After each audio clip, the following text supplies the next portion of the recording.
জনরব media, জনতার কথা বলে। নমস্কার, জনরব মিডিয়া থেকে শুক্লা গাঙ্গুলি। আজ যে দৃশ্য দেখাবো আপনারাও বিস্মিত হবেন। বেহালা ম্যান্টনে অধ্যাপক অরবিন্দ পাত্রের বাড়ি।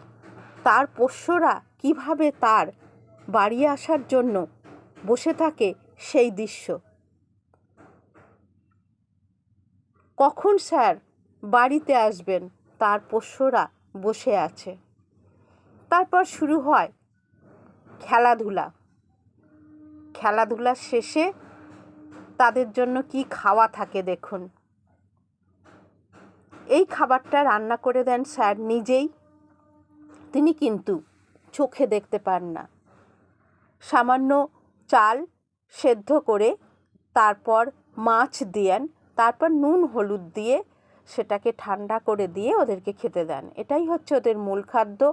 সঙ্গে থাকে সন্দেশ, কখনো কখনো থাকে দই, কখনো কখনো থাকে পায়েস। সুতরাং ঘরময় ওদেরই দাপট। খেলছে, আনন্দ করছে, মাঝে মাঝে জল খাচ্ছে।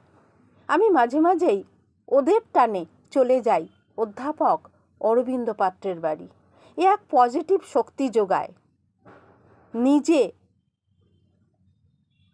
অন্ধ হয়েও কীভাবে রান্নাবান্না করে নিজের খাবার শুধু নয়, ওদের খাবারও জুগিয়ে যাচ্ছে যুগ থেকে যুগান্তরে। আপনারা দেখছেন জনরব মিডিয়া। আবার আসছি।